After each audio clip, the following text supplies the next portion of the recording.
Леонардо ди Пьеро да Винчи кайра жаралуу доорундагы көркөм өнөр адамы, скульптор, ойлоп табуучу, сүрөтчү, философ, жазуучу, илимпоз жана полемат, универсалдуу адам. Келечектеги гений Пьеро да Винчи менен Кэтриндин сүйүүсүнүн натыйжасында төрөлгөн. Ошол кездеги социалдык нормаларга ылайык Леонардонун энесинин теги төмөн болгондуктан анын ата-энеси баш кошушу мүмкүн эмес эле. Биринчи баласы төрөлгөндөн кийин Катерина карапчыга турмушка чыгып, аны менен өмүрү бою жашаган.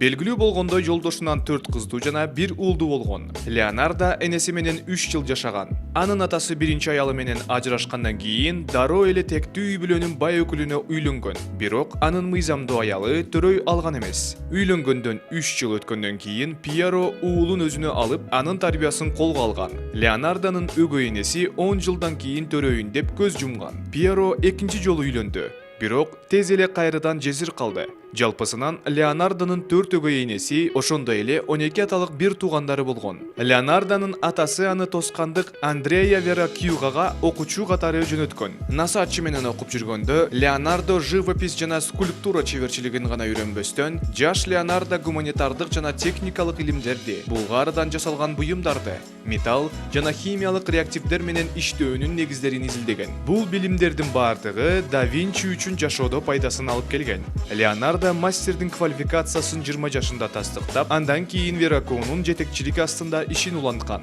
Жаш сүрөтчүнү мугалиминин сүрөттөрү боюнча кичинекей жумуштарды аткарып жүрдү. Мисалы, ал фондук пейзаждарды жана майда каармандардын кийимдерин тарткан. Леонардо өзүнүн чеберканасын 1476 жылы ачкан. 1482 жылы да Винчи өзүнүн колдоочусу Лоренцо Медичи менен Миланга жөнөтүлгөн. Бул мезгил аралыгында сүрөтчү бүтпөй калган 2 сүрөттүн үстүндө иштеген. Миланда герцог Людовико Сфорза Леонардону сарай аппараттарынын инженери катары киргизген. Жогорку даражадагы адам коргонуучу шаймандарга жана короонун көңүл ачуу шаймандарына кызыкчуу экен. Да Винчи архитектордун талантын жана механиктин жөндөмүн өркүндөтүүгө мүмкүнчүлүк алды. Анын ойлоп тапкан нерселери замандаштары сунуш кылганга караганда бир кыйла жогору болгон экен. Инженер Миланда Сфорза герцогунун кол астында 17 жылдай жүргөн. Бул убакыт аралыгында Леонардо Мадонна Гроттодо жана Эрмини бар айым сүрөттөрүн тарткан. Өзүнүн эң белгилүү Витрувий адамы сүрөтүн жараткан.